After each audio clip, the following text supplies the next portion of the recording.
Okay, bismillahirrahmanirrahim. Assalamualaikum warahmatullahi wabarakatuh. Apa khabar tuan-tuan dan puan-puan? Saya doakan tuan-tuan dan puan-puan berada dalam keadaan yang sihat-sihat adanya ya.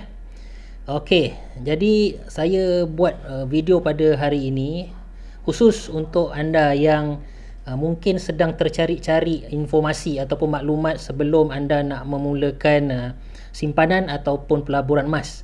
Okey. Jadi mungkin anda dah berkira-kira untuk memulakan simpanan emas, tak kisahlah di mana pun, tapi anda masih lagi ragu-ragu ataupun masih lagi mempunyai penjelasan yang perlu dirungkaikan kan. Jadi tak apa, pada hari ini saya ingin berkongsilah checklist ataupun senarai semak 0-9 perkara yang mungkin tuan-tuan dan puan-puan boleh gunakan sebelum tuan-tuan dan puan-puan memilih untuk membuat pelaburan ataupun simpanan emas tuan-tuan dan puan-puan. Okey. Jadi jom kita dengarkan checklist 0-9. Okey, perkara nombor 0. Maknanya perkara yang pada saya yang mula-mula lah sebelum kita memulakan checklist, iaitu patuh syariah. Okey. Jadi sebelum saya memulakan checklist ni, saya jadikan ini adalah checklist nombor 0 ataupun itu sebagai gatekeeper.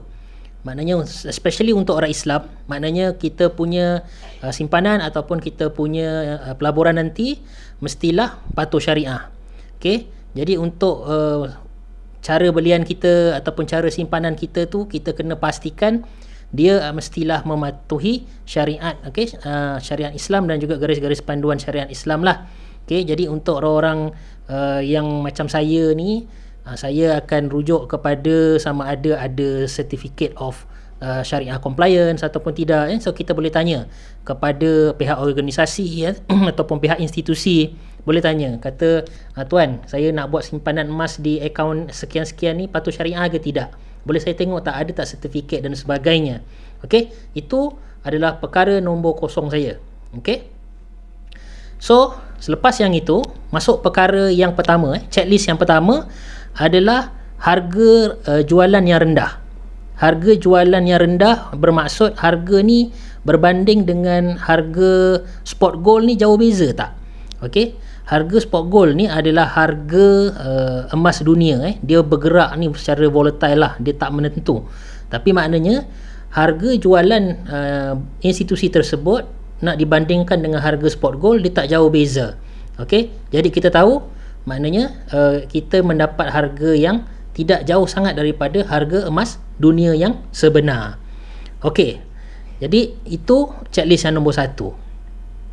Checklist yang kedua adalah emas tu mesti ada susut nilai yang kecil, yang kompetitif lah. Okey. Jadi susut nilai ni bermaksud spread. Okey, iaitu harga kita beli dengan harga kita jual semula tu berapa beza dia. Okey. Sama ada dia 10%, kurang 10%. Okey, jadi nak kata, dengan kata lain, susut nilai emas tu lebih kecil, lebih baiklah untuk pelaburan dan juga simpanan emas kita. Okey, itu checklist kedua. Yang ketiga, checklist yang ketiga adalah kita boleh tanya kepada penjual penjual emas ataupun organisasi yang membuat tawaran simpanan emas tu, selain daripada menjual secara fizikal, ada tak alternatif kalau anda kata saya tak nak pegang emas fizikal? Ada tak dalam bentuk akaun emas ke? Ataupun kalau anda kata kita tengok syarikat itu membuat tawaran akaun simpanan emas, kita boleh tanya, boleh tak kalau anda kata satu hari nanti kita nak tukar akaun simpanan kita tu menjadi emas fizikal? Okey, itu adalah alternatif. Okay, jadi kalau anda kata syarikat-syarikat ini memberikan tawaran alternatif sedemikian, dia merupakan satu tawaran yang baik lah pada saya. Okey, jadi itu juga merupakan salah satu checklist yang boleh kita ambil kira. Alright. Okey, seterusnya kita tengok checklist keempat. Okey, checklist nombor 4 ni adalah kita nak kena pastikan setiap emas yang kita beli itu mesti mempunyai emasnya. Okey, maknanya kita beli emas, kita mesti dapat emas. Kita bukan beli emas, kita buat bayaran duit untuk mendapatkan emas, tapi kita mendapat nilai emas sahaja ataupun kita mendapat kertas sahaja. Okey. Jadi ini penting ya tuan-tuan dan puan-puan. Jadi kita kena pastikan setiap belian yang kita buat, setiap bayaran yang kita buat itu mempunyai emasnya. Walaupun pembelian itu adalah merupakan bentuk simpanan pelaburan emas ataupun persimpanan pengumpulan emas. Kita kena pastikan. Jadi kita kena tanya pihak institusi ataupun pihak organisasi yang membuat tawaran simpanan emas ini, adakah mereka menyediakan emas-emas tersebut. Dengan kata lain, saya nak tukar emas dalam saya punya akaun ni dalam bentuk fizikal. Adakah jawapannya ya boleh, ataupun jawapannya maaf tak boleh sebab tak ada emas. Okey, jadi ini penting. Kenapa ya tuan-tuan dan puan-puan? Kerana dia mempunyai kaitan dengan patuh syariah tadi. Okey, untuk sesuatu transaksi jual beli emas ini dianggap sebagai patuh syariah, dia mestilah pembelian mestilah mempunyai emasnya yang tersendiri. Okey, jadi dia ditukarkan nilai itu dengan emas. Alright, itu checklist kita yang keempat. Okey, checklist kita yang kelima adalah adakah agensi ataupun institusi ataupun organisasi yang menjual emas kepada kita tadi menerima semula emas yang mereka jual kepada kita. Okey, dengan kata lain, kalau kita terdesak nak jual emas kita tu, boleh tak kita jual balik emas mereka kepada mereka? Emas yang kita dah beli tadi tu kan, contohnya kalau kita beli emas fizikal cap kuda, okey, daripada syarikat kuda emas sebagai contoh lah. Saya tak pasti je syarikat ni ada ke tidak, kalau ada saya minta maaf ya. Okey, jadi kita nak jual emas cap kuda ni kepada syarikat kuda emas, dia nak beli tak semula? Itu soalan yang pertama. Kalau anda kata syarikat ini menawarkan pembelian semula ataupun buyback, ini merupakan satu satu plus point untuk syarikat tersebut lah. Jadi dia merupakan perkara yang kita cari sebagai pembeli. Okay, selain daripada tu, kita boleh tanya juga sama ada emas yang kita nak jual kepada mereka ni perlu berada dalam keadaan seperti asal, ataupun mereka akan ambil juga walaupun mungkin tercalar ataupun patah ataupun kemik.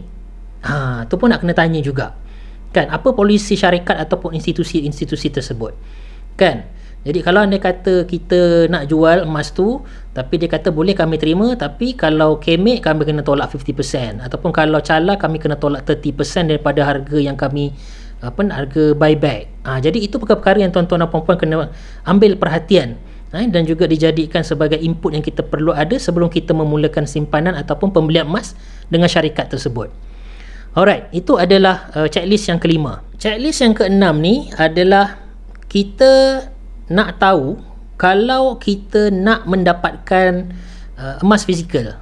Okey, ini saya merujuk kepada institusi dan juga syarikat yang menawarkan perkhidmatan akaun pengumpulan emas ataupun akaun pelaburan emas. Okey, sama ada untuk kita tukarkan nilai emas dalam akaun kita tadi tu ke bentuk fizikal, apakah kos-kos yang terlibat? Okey, jadi adakah dalam bentuk gold premium ke, redemption cost ke, redemption charge ke, ataupun retention fees ke? So semua kita nak tahu. Okey, jadi semakin tinggi charge ataupun semakin tinggi kos yang terlibat, okey, jadi ini akan mengurangkan kuasa kita lah sebagai pembeli. Okey, jadi yang sebaiknya kita cuba dapatkan charge-charge tersebut sekiranya ada dalam kadar yang lebih kecil. Okey, kalau anda kata tak ada, lagi baguslah. Tapi saya percaya ada. Okey, sama ada mana-mana institusi ataupun mana-mana organisasi, mereka ada mengenakan sedikit charge. Jadi cuma kadar charge inilah yang kita nak tentukan sama ada besar, sederhana ataupun kecil. Itu adalah merupakan checklist yang ke-6. Seterusnya kita ke checklist yang ketujuh, iaitu urusan jual beli. Okey, apa yang kita maksudkan dengan checklist ketujuh ni? Ini bermaksud hal ehwal ataupun urusan yang berkaitan dengan urus niaga ini. Maknanya semudah mana kita nak buat urusan jual beli emas kita tu. Jadi kita kena tahu sama ada kita boleh membuat urus niaga ini secara atas talian ataupun tidak. Okey, sebab zaman teknologi sekarang ni lebih mudah Kalau anda kata kita boleh buat pembayaran secara FPX, kita boleh buat bank instruction, kita boleh buat standing order, kita boleh buat macam-macam lah yang berkaitan dengan teknologi ni. Okey, jadi itu yang pertama. Yang kedua, kita nak tengok sama ada kita nak berurus niaga ni perlu mesti dalam office hour ke tidak. Okey, sebagai contoh, contohlah kalau anda kata tuan-tuan dan puan-puan yang jenis mengikuti harga emas ni secara rapat kan, kadang-kadang apabila berlaku sesuatu news ni, dia menyebabkan harga emas ni mungkin jatuh secara drastik. Mungkin pukul 12.30 malam ke, pukul 10 malam, pukul 2.30 pagi kan. Okay, jadi pada waktu tu tuan-tuan dan puan-puan rasa ini adalah peluang yang terbaik untuk kita membeli emas secara borong sebagai contoh Tapi pukul 2 pagi organisasi ataupun institusi tu tak buka dan tak ada cara pun untuk kita membuat pembelian emas mereka berdasarkan harga yang kita nak pada pukul 2 pagi tu. Okay, jadi ini adalah antara karakteristik ataupun kriteria yang saya masukkan sebagai checklist. Jadi sekiranya mereka menyediakan tawaran-tawaran seperti berikut, seperti itu maknanya ada laman web dia, kita boleh pantau 24 jam dan apa kata orang, mudah untuk kita buat urus niaga, mudah untuk buat pembayaran. Itu merupakan salah satu kelebihan kepada kita lah sebagai investor ataupun sebagai penyimpan emas kan. Selain daripada tu, di bawah di bawah checklist urus niaga jual beli ni juga kita nak kena tengok sama ada banyak tak branch organisasi ni di seluruh negara. Mudah tak kalau kita nak berurus niaga di sesuatu tempat? Maknanya kita mesti kena pergi ke ibu pejabat ke, ataupun mereka ada juga branch-branch di seluruh negara yang memudahkan urusan jual beli ataupun urusan simpanan emas kita tu di mana sahaja kita berada di seluruh negara ni. Checklist yang ke-8 adalah sekiranya jenis akaun yang kita gunakan adalah jenis akaun menyimpan emas maknanya kita tidak melibatkan pembelian secara fizikal. Kita beli emas tu, tapi emas tu kita letak untuk disimpan oleh pihak institusi ataupun pihak organisasi, pihak penjual emas tersebut. Jadi soalan kita, adakah simpanan akaun kita tadi tu, simpanan emas dengan mereka tu dikenakan sebarang bayaran ataupun kata orang upah simpan? Adakah kena upah simpan? Jadi lagi kecil upah simpan yang dikenakan kepada penyimpan dan juga pembeli emas ni adalah satu kelebihan lah yang kita nak cari.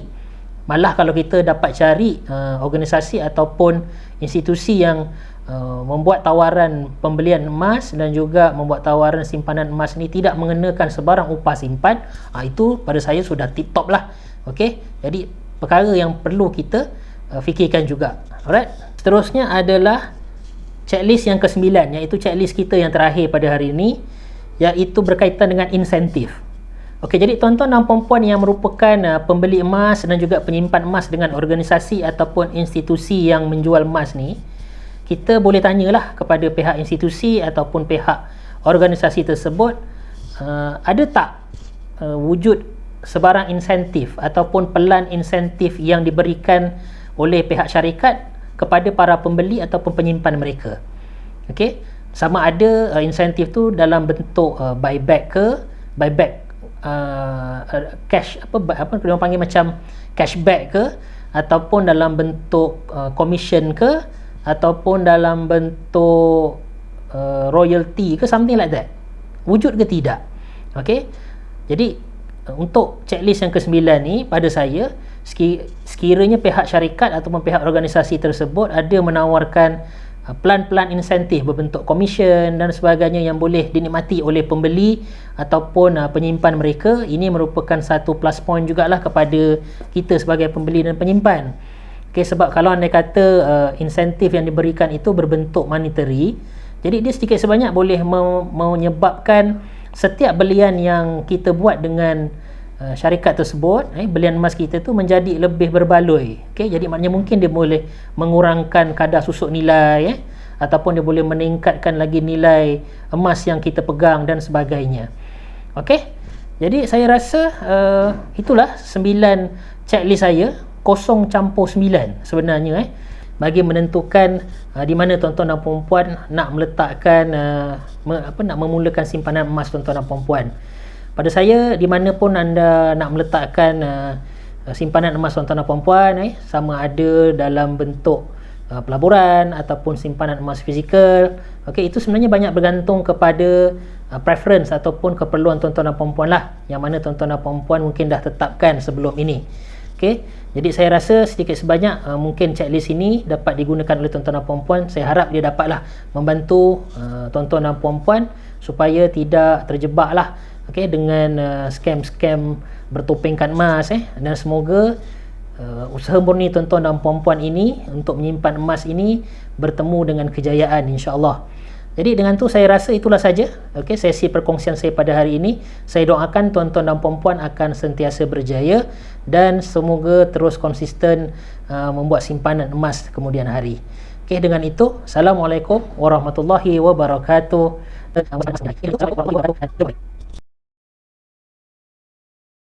Sebenarnya tuan-tuan dan puan-puan, selain daripada checklist 0-9 ni, saya sebenarnya nak memberikan satu checklist bonus kepada tuan-tuan dan puan-puan, kerana sudi mendengar checklist saya ni daripada 0 sehingga 9. Jadi saya nak kongsi satu lagi checklist bonus bagi tuan-tuan yang puan-puan yang ingin memulakan pelaburan dan juga simpanan emas.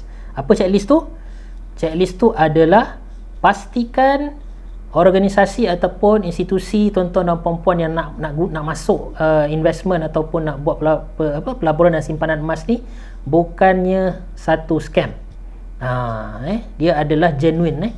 Maknanya kita kena cari perniagaan emas yang tulen, yang sah di sisi undang-undang. Okey, jadi macam mana tuan-tuan dan puan nak tahu benda tu? Okey, mudah sahaja. Tuan-tuan dan puan-puan boleh masuklah ke laman web Bank Negara Malaysia, tu Bank Negara Malaysia Watching List ataupun BNM Alert. Okey, dalam laman web tersebut, dalam page tersebut, macam yang ni, tuan-tuan boleh tengok dekat situ Bank Negara Malaysia akan memberikan update kepada rakyat Malaysia dan juga siapa-siapalah yang ingin melibatkan diri dalam pelaburan, semua jenis pelaburan lah, tak kisahlah dari segi keuangan, perniagaan dan emas termasuknya juga, supaya mereka berhati-hati dengan senarai syarikat ataupun senarai entiti yang dimasukkan di dalam BNM watch list tadi tu, BNM alert list semua tu. Jadi siapa yang ada dalam list tu sebenarnya adalah senarai mereka yang diragui kesahihan jual beli ataupun urus niaga mereka oleh Bank Negara Malaysia. Okey, jadi sebagai satu badan yang diiktiraf oleh kerajaan, kita yakin dengan Bank Negara Malaysia mempunyai kapasiti yang kuat lah, okey, untuk memastikan setiap pelaburan yang nak disertai oleh rakyat Malaysia ni, kata orang, selamat lah. Okey, nah, walaupun kata orang pelaburan tu memang satu benda yang berisiko, tapi kalau dah syarikat yang mengendalikan pelaburan tu sendiri pun was-was dan diragui, jadi kata orang dari segi untung dan rugi tu, kita jangan fikir dah lah. Itu maknanya tinggalkan sahajalah syarikat-syarikat yang ada dalam senarai BNM alert list tersebut. Jadi ini adalah merupakan checklist bonus yang saya hadiahkan buat tuan-tuan dan puan-puan yang sudi mendengar celoteh saya ni daripada awal sampailah sekarang. Okey, dengan itu, Assalamualaikum warahmatullahi wabarakatuh dan jom buat.